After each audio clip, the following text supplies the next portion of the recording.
Hello friends, family and other creatures of the sea, and welcome back to a high level game of StarCraft 2. Today we have in the bottom left spawning as our blue Protoss player. It's going to be Classic, playing for Team Prep. And in the top right, playing for the Shopify Rebellion, it is none other than ByuN. Oh yeah. Nice little TVP starting over here on Tropical Sacrifice, where Classic... Oh my god, look at this guy. No, I'm not sure who hurt him, but he's been severely hurt in the past. This is like a pylon scout to go look for proxies. I've never seen something like this before in my life. Oh, that is actual pain. I'm looking at this, and this hurts to see, my friends. Okay, this is actually painful to see as a fellow Protoss player. I look at that and I know what has happened to him on the ladder. You know, I can just imagine. You know. One game you scout till this area and the proxy was over here. So then the next game you scout till here and the proxy is over here. And then you're like, alright, you know what? I'll never mind. I'm just going to scout the entirety of my side of the map. And that's exactly what Classic is doing. It even scouts to the left side. This is actually insane. This is some of the most thorough early game scouting I've seen in my life. The funny thing is, if ByuN would be aware of this, you just proxy barracks over here and win the game. It's really sad when that happens, but it definitely would have worked. It's not quite going to be the case though. ByuN instead opening up with a 2-Rex opener here. With, ooh, no. Sorry, scratch that 2-Rex. This is a 3-Rex. Old school little build order here coming out of ByuN. And this is off of a reactor first. Into a 3-Rex. I love this build order so much. It's not too popular on Tropical Sacrifice because of the double force field ramp. We have seen that used in the past, but at the same time, maybe it can, you know, the ByuN can still do something with it. We have this adept being shaded up right now, and it's just going to see the command center finish. Not going to be a whole lot of information. You can, of course, always get some info with that adept shade. If you count the SCVs that are downstairs, you can be like, hey, this is of a single gas. That's interesting. And when I say interesting, I mean weird and not how it's supposed to be. You gotta figure out what it is going to be. This is a really important scout because it tells you whether there's a factory behind this or whether there's... not a factory behind this. Talking about weird things here.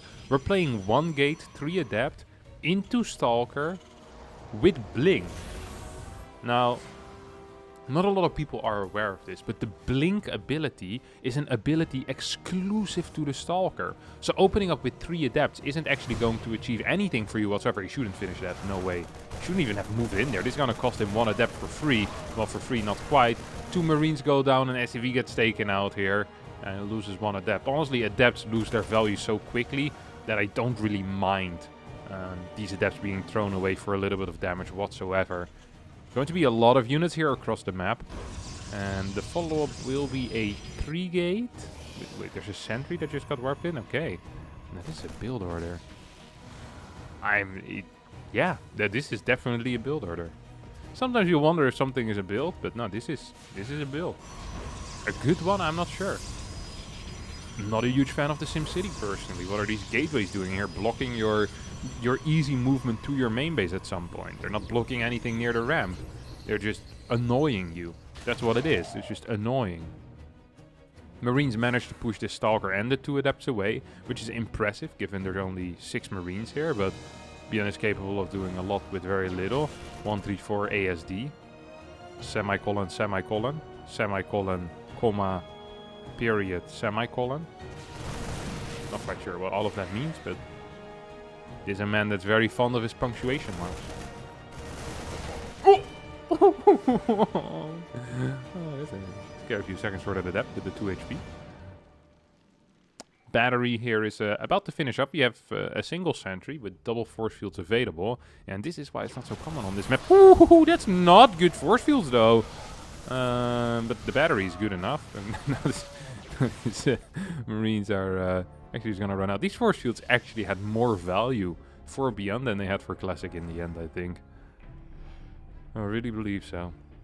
Rebel Bay finishing up here. We'll see a 3rd base come down for Classic as well. As we have our final observer finishing up right about now. Colossus, man, maybe. Ooh! This is a funky little fight here. Not so sure who I favor this for. No, I take that back. I know who I favor this for. I favor this massively for Classic. Killing, what, 4 or 5 Marauders there? 3 Marauders being taken out, 27 Marines. Look at the units lost up here. 1700 to 750. There's no third base here for either player. And that's usually considered good for the Terran, but because of the poor early game, I still like this situation a lot here for Classic. Classic with the Forge immediately. And when you're playing Blink Colossus, the moment you build a Forge, that is a sign of safety for Protoss. That's like, it's like showing, hey, right now I feel like in a position where I can afford a Forge. Like, it's not part of the build. It is something you squeeze in when you can. When it's like, okay, I don't think I'm gonna die. Because these Colossi builds often are quite, how should I say it? Vulnerable. They're quite vulnerable to a lot of things. So the moment you realize you're staying alive is a good time to start your upgrades, get them going. So this just shows me the confidence the Classic currently has in his position. What is this guy doing? He has a lot of confidence in bumping into these two hills. Throwing a pile of rocks over here. Idiots. This depot is being attacked, with the observer being rather far away. I think that the ByuN is looking for a snipe perhaps on that observer. Doesn't quite envision yet. CC over halfway done.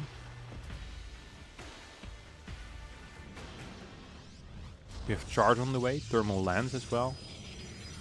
Double drops being sent out. We have no stalkers in the main, and this is one of the things that is really important. That you get a gut feeling for when these drops are gonna start moving out. And otherwise just keep blind stalkers in the main. So you don't need a gut feeling. It's also fine. I'm okay with both. One Colossus is going to make his way into the main base. One Colossi is not going to be enough though. Against, what is this? 3 Marauders, 5 Marauders, and 6 Marines. Marauders going to absolutely blast that Colossus. 3 Stalkers are not going to add enough either. 2 Sentries. Starting to look like a hold, but not quite. We do have thermal lens, which is big. There's no battery. I always say that a battery in the main base is one of these investments that always is going to pay off. Either you're not getting dropped the entire game and you spend 100 minerals on something that wasn't so useful, or it definitely paid off. Because the moment a drop happens, either the Terran is going to ignore the battery and say, hey, I'm just going to shoot your units, or he's going to shoot the battery and afterwards shoot the units. And because a battery has a decent amount of HP, it's a better investment than one Zealot would be. Because it has 300 HP. It's basically like putting a bunker there, except it heals your units. It's such a useful structure to have in your main base. To have in every single base, really. It's an interesting push. Classic believes he can kill here, or at least take map control.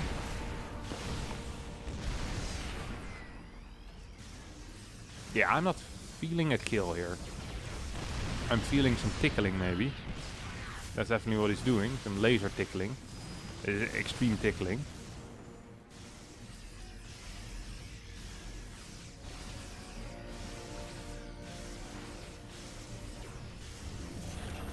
It's like ultimate frisbee. Extreme tickling. Although, I'd rather be part of an ultimate frisbee match than being tickled by 2 massive lasers from the guys from War of the Worlds. But that's just my opinion, of course. Vikings moving in, nice movement. Very nice movement out of ByuN, actually. Ghosts are out as well. We have 1-1 upgrades. Again, soon to be 2-1. Is there an armory? There is not. Okay. Interesting. Very interesting, even. Not a huge fan of that. Would love to see an armory here. We have a Forge CC on the way. Enhanced Shockwave coming out. Hop. Hop. This is what happens when you get too fancy, you know? This is actually what happens when you get too fancy. Things will start to backfire. It's the same with people that use a British accent, you know? You think you're sounding fancy, but in reality you're just sounding British. That's never a good thing. No, don't drop Colossus in the mid-game. Okay, this is something you do in the early game, and then it already is too fancy. It's just not it. It's just not it, my friends. Don't drop Colossus. Classic had to learn that the hard way here. This is an army that can't really fight against what ByuN has set up. There's enough Vikings, there's enough Marauders, and there's tanks as a backbone. I don't think that ByuN can fight into this, though. I think this might have been an error Yeah. We'll take out 2 Colossi, but lose a lot of the Vikings. Actually, only took out 1 Colossus, I think. Yeah. I mean, without the tanks, there's just no point in my mind. But it does need to fight. There's no extra upgrades that have started yet. He's just going to be down in upgrades. There's going to be a timing window in which ByuN will be on 1-1 and Classic will be at 3-2. That's a solid 3 upgrades ahead. That's significant. That really is significant. Classic is moving out with a massive army right now, off of 6 gas. No second robotics facility. Only 9 gateways. This, funnily enough, almost feels like an all-in. It's like, hey, like, what are we doing here? We have the resources to transition into something else, but we're not doing it. Why is that? 1 EMP could be big. No, instead we see some snipes, couple of zealots being taken out. Almost feel like ByuN is doing Classic a favor with those snipes. It's like, hey, I'll take out some of your zealots. You can warp in units that are actually good, but instead, we see more zealots being warped in, so not much of a help to Classic, actually. Fort base is up, and Classic is completely unaware of that right now. I think he's going to be made aware of it soon with this prism. It's definitely going to frustrate him a little bit. This is a huge army. It is a huge army, but there's so many EMPs that this army isn't actually going to fight. This looks so impressive, but ByuN looks at this and says to himself, hey, there's no disruptors. There's no nothing in here. Just blanket EMP absolutely everything, and we're going to take a great fight here. Colossi being taken out, Archons being blasted as well. Guardian Shield is putting in a lot of work, but what a hold here for ByuN. Well, not a hold. What a absolute obliteration here out of ByuN. I like these Adept Warpins. Something we never honestly see, not just almost never, just never in general.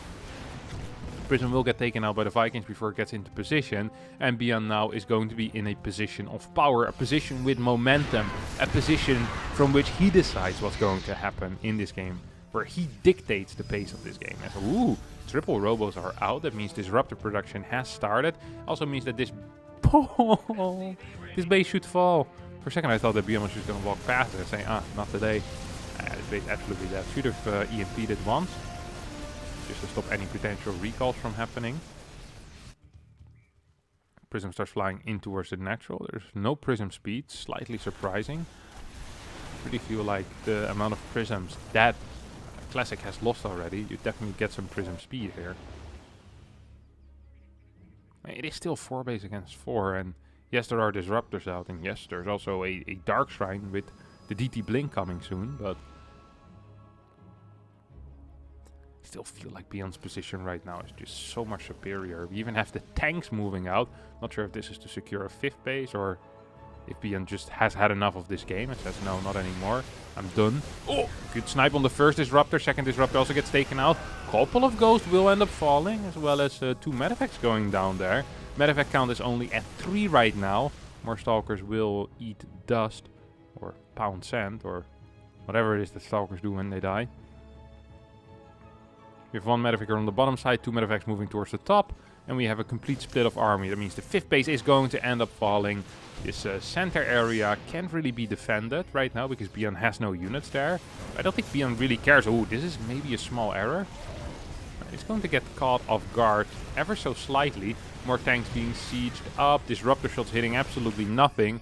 Topside army moving around, takes out a pylon, coming in for a flank perhaps. I do believe with disruptors you can maybe survive, but ByuN absolutely outplaying his opponent here. Look at that. +3 armor on the way first for ByuN. That is also a mistake. Should definitely be the attack upgrade. Oh, DT coming in. Is going to maybe blink away? No, it's just going to die. Very unfortunate. Very, very unfortunate. And right now the only real chance that I see for Classic is getting into a situation in which you can shoot a lot of disruptor shots for a very long period of time. This would be a good initial pick-off. This is a fantastic initial pick-off. This is a great start to a comeback. This is the beginning of the end for ByuN. If he's going to continue controlling his units like that, can't just afford losing 20-30 supply in a couple of seconds. It's risky. Risky business. Very risky business. There's still a tank down here. There are mines here as well. Do we have any stalkers in the main? No, we do not. Do we have a recall? No, we do not either. There's going to be 5 stalkers warped in. But Yeah, Classic not quite ready for everything. Here we go. Double feedbacks. That was actually really nice defense. I'm gonna be real with you. Holy crap. I love that. A couple of snipes will go down and all zealots will fall. I'm a huge fan of how ByuN utilizes these ghosts in drops as well. How ByuN utilizes these ghosts in drops as well is what I was gonna say. But he lost all of his ghosts to a Purification Nova. That's not quite the optimal use of the ghost. Good Purification Novas coming out. Big hits there on Marauders. More ghosts being taken out as well. As Classic is making the comeback of a lifetime right now. It is an army that consists of 4 Zealots, 3 Immortals, 1 Stalker, and 9, yes, I repeat, 9 Disruptors. The income is decent enough that Warpins can be made, and it means that this army can be supplemented with Disruptors. The problem here for ByuN is that he needs to fight, and he needs to fight at once, because if he fights over time, every single Disruptor shot, even if it only takes out a Marine or half a Marauder or takes out a Mine, it is just going to be too much. It is going to deal too much damage. +3 is on the way here for ByuN, who is still fighting in an upgrade deficit. This is a good start of a fight. Oh my god, just hit himself with a Disruptor shot. Look at that. All of these Immortals extremely low in health all of a sudden. It's not quite what you would want, as it seems like Classic is going to press the issue here.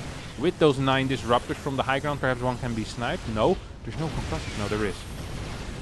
And concussive is very important. ByuN decides, you know what, I don't actually think I can fight this army, but how much money do you have? I still have 2 planetaries, that's definitely going to help. I have extra command centers. Good luck breaking my high ground as well, that's going to be hard. Let's just opt for the base trade here. Quick, cheeky EMP perhaps on this base. Is it available? No, it is not. We're lacking some energy, and here comes our good friend Classic, just pushing up this ramp. What is he doing? Hitting himself with a lot of Disruptor shots in the face. That's the 2nd time this game. He doesn't want to win. Huge errors here. And what felt like a situation with some potential quickly turns into a situation that is practically hopeless. Lost all of his Immortals except for 1. Lost a bunch of Zealots there for no reason. And now has lost his bases at home as well. I mean, ByuN was winning already most likely, but this definitely settles it. Oh my god. There's so many Purification Novas available, yet these mines didn't get cleared. A lot of mistakes here out of Classic, who's just straight up going to get cleaned up and sent back to the lobby screen soon, because this game is absolutely over right now. There's so many Marauders at home. There's still a planetary over here as well. Purification Novas are being used, and his base will fall, but that means that there's no more shots available. And with a cheeky flank, I mean, you come from 2 sides, you collapse on top of this army, it is 100% over. 100% over. There is no way in hell that Classic is going to end up winning this game. I mean, we have 2 fresh command centers flying around. We have 2 orbitals, and we have a planetary that is still mining. On top of that, the army supply is superior here for ByuN. Production is, well, it doesn't matter because there's no income for Classic. Classic could have 35 gateways right now, but he's making 400 a minute. It's just not enough money. He's not. Ooh, is there ghosts? Okay, there are ghosts. That's a lot of Archons. EMPs need to hit, they need to hit big, and they indeed do that. We have more EMPs available. Yes, one more, 2 more. Can we get them? Yep. Oh my god. Archon's just melting like butter in a fire. Butter melts fast in fire, my friend. Let me tell you that. Decent enough splits as ByuN's gonna clean up this game. 22 supply against 126, and that, ladies and gentlemen, is going to be it for this game, and is going to be it for me. Some cheeky comeback, some big Disruptor shot potential, but in the end, it is ByuN who wins here after kind of failing his initial 3 Rex opener. And yeah, that is it. Thanks so much for watching. Hope you did enjoy this game. If you did, don't forget to hit the like button, subscribe to the channel, and I'll see all of you next time for a new video. Thanks so much for watching, and bye-bye.